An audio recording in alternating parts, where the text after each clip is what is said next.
Bom dia, hoje é domingo 22 de março de 2020 e nós estamos aqui para mais um dia de louvor e gratidão ao nosso Senhor Jesus Cristo. Por isso saudamos em nome de Jesus Cristo a todos vocês que estão me ouvindo. É a primeira vez que eu estou fazendo uma gravação de vídeo, então até ficar meio tenso de fazer esse tipo de trabalho, mas nós vamos nos acostumando, porque também vou querer fazer outros tipos de trabalho para que a gente possa evangelizar mais pessoas que possam ouvir a voz da palavra de Deus. E hoje, nesse domingo, nós estamos vamos ler a 1 Samuel, no capítulo 16, o versículo 1, versículo 6 ao 7 e depois o versículo 10 ao 13. Na palavra de Deus diz o seguinte, eu até vou pegar a Bíblia para a gente ler junto. Nós estamos aqui estudando a palavra de Deus, vamos ler em Samuel, 1 Samuel, né?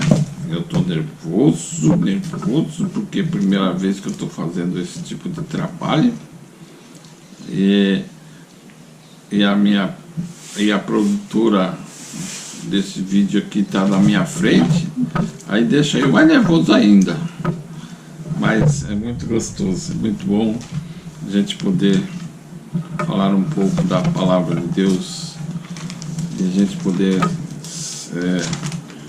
passar as informações que Deus quer que a gente ouça. E hoje, principalmente, o livro de Samuel vai falar um pouco da escolha, ou seja, quem escolhe é Deus, não é o homem, é Deus que escolhe as pessoas para evangelizar, para executar a sua obra.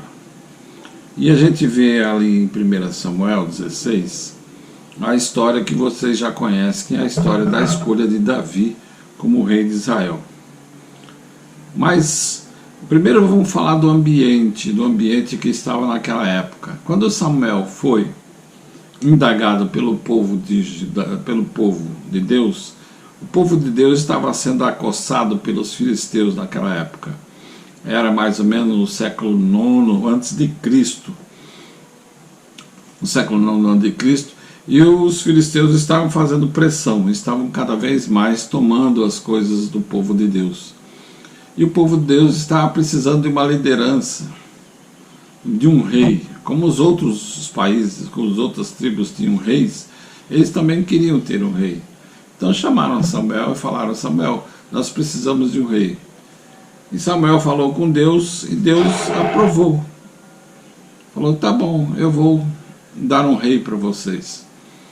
E o primeiro rei que veio a ser a ação da primeira experiência monárquica foi Saul. E Saul, ele agrupou parte do centro das tribos, dos tribos do centro e algumas outras do norte das tribos, ou seja, das 12 tribos que existia, uma parte do centro das 12 tribos ficou com Saul, e as outras duas do norte também vieram a se estabelecer com Saul, mas nem todos os 12 estavam juntamente com ele. Essa experiência que o povo de Deus teve com Saul foi, no entanto, terminou numa forma dramática, ou seja, na batalha de Gilboé, ele perdeu, Saul e seus filhos morreram, numa luta contra os filisteus por volta lá aí do ano de 1010. Então agora era preciso encontrar um outro herói, um outro rei capaz de lutar contra, de acabar com aqueles filisteus e juntar essa tribo. Assim, a tribo não poderia ficar separada ou dividida como estava dividida. Então Samuel recebeu uma ordem de Deus de procurar um outro rei. E Deus pediu para que ele fosse a família de Jessé e ordenasse de lá um dos filhos de Jessé. Quando ele chegou lá na casa de Jessé, a primeira pessoa que ele viu foi o filho mais velho, o primogênito. Quando ele viu o filho mais velho, ele achou que o filho mais velho fosse o eleito de Deus. Mas quando ele chegou perto do filho de Jessé, Deus falou para Samuel: Samuel, não é esse. E ele foi testando cada um dos filhos que estavam ali. E nenhum deles que estavam na casa de Jessé foi escolhido por Deus. Então Samuel perguntou pro Jessé: por favor, você tem mais algum filho? Ele falou: eu tenho, ele está no pasto, cuidando das ovelhas. Então chama-o, a gente não vai sentar à mesa enquanto ele não chegar aqui. E chamou Davi. Davi, quando chegou, Deus falou a Samuel: este é o rei em que eu escolhi. Ora, Samuel, quando olhou para Davi, viu um rapaz pequeno, né, de pouca estatura. Mas como é que ele poderia ser o rei? Mas como foi Deus quem escolheu, então Saul tirou o tubo de óleo e ungiu a Davi como rei. Agora nós vemos que no livro de Samuel, o Samuel apresenta três tradições sobre a entrada de Davi em cena. A primeira delas apresenta Davi como um admirável guerreiro, cuja valentia chamou a atenção de Saul, sobretudo após a sua vitória sobre o Golias, o gigante filisteu. A segunda tradição apresenta um Davi como um poeta que vai para a corte de Saul para cantar e tocar harpa, né? E o rei só conseguia reencontrar a calma quando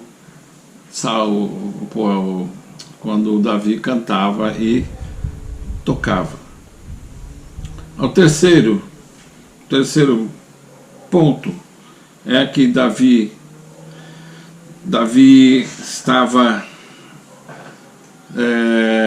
apresentava uma importância, uma realeza com a escolha de Javé, como se fosse uma escolha de Javé. Significa o quê? Que quando Davi estava com Saul, ele começou a ter adeptos, as pessoas estavam cada vez mais gostando de Davi. E nessa condição que Davi fazia, com as pessoas gostando dele, fez com que Davi apresentava uma qualidade que só ele tinha, que só Deus tinha condições de dar a Davi. Essa é a terceira tradição que o texto apresenta. O nosso relato apresenta-nos uma bem elaborada reflexão sobre a eleição. A lógica de Deus é bem diferente do que a nossa lógica, a lógica do homem. Antes de mais, Davi é apresentado como eleito de Deus. E sempre Deus que escolhe aqueles a quem confiar em sua missão.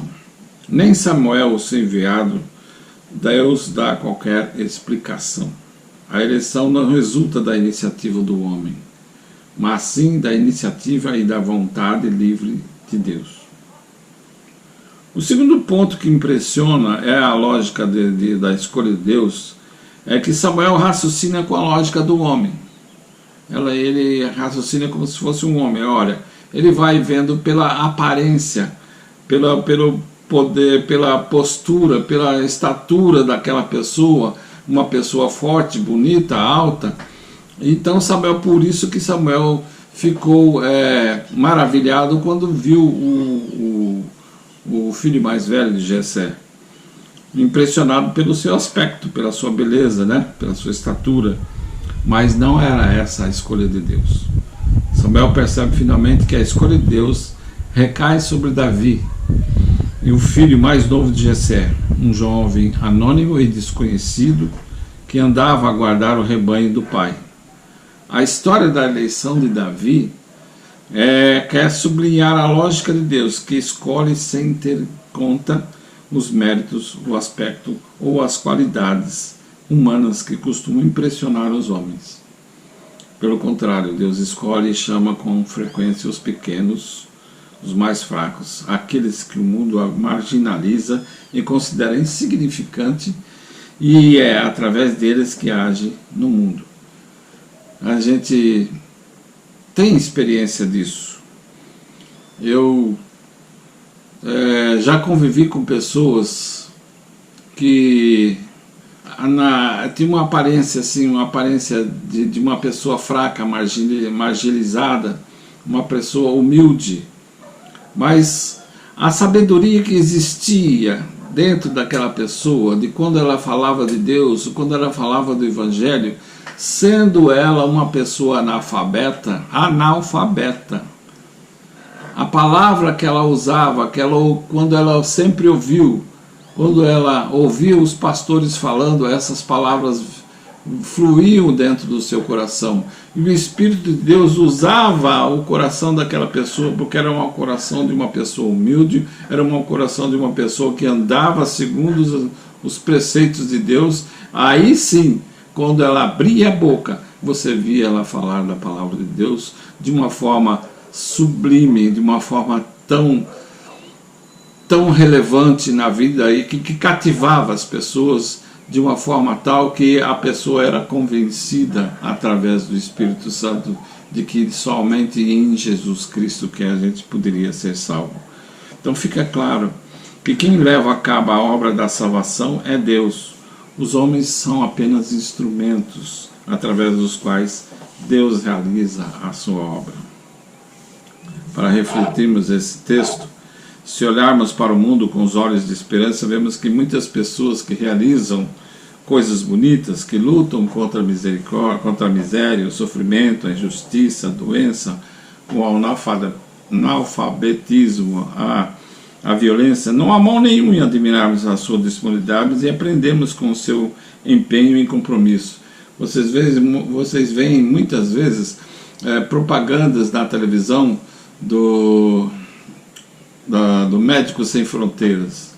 São pessoas que estão lá, voluntárias, trabalhando, dando vacina, tentando ajudar as pessoas a passarem daquela miséria. E você vê, se você dá R$1 por dia, ou R$30 por mês, no caso seria, já ajudaria bastante para que ela poderia ajudar a uma pessoa a se melhorar da sua saúde.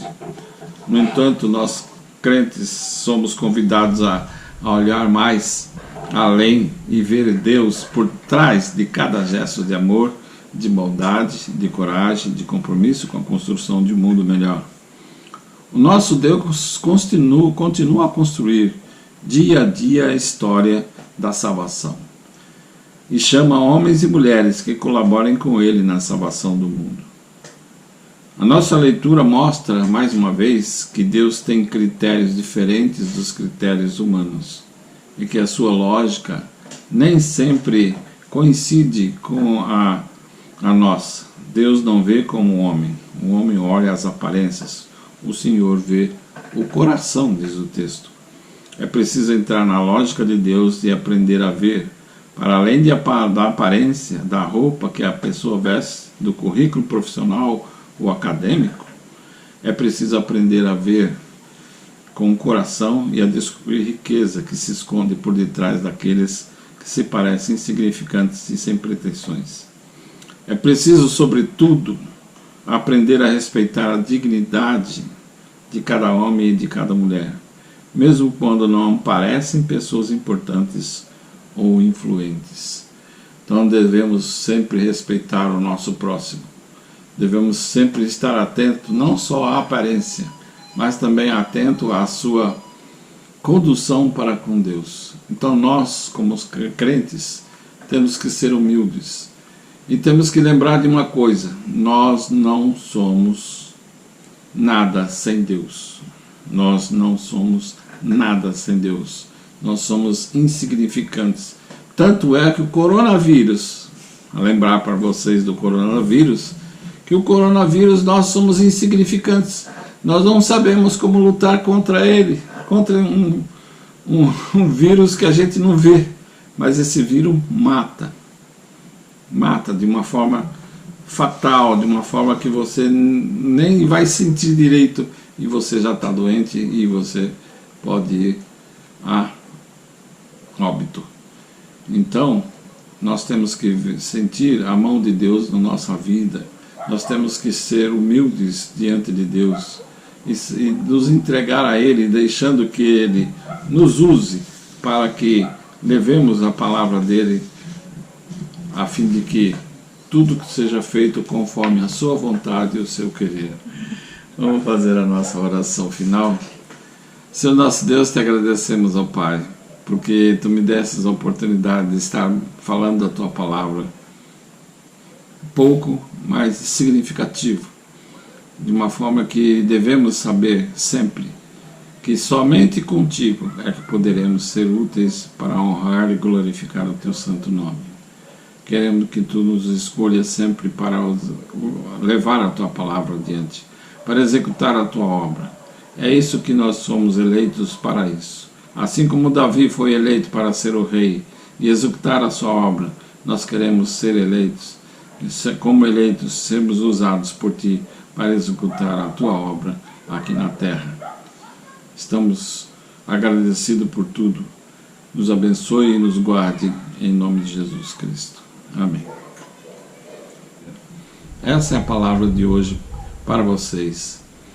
Que Deus os abençoe, que Deus faça sobrevir sobre vocês a felicidade, a saúde, estando sempre prontos para honrar e glorificar o teu santo e eterno nome. Amém. E amém.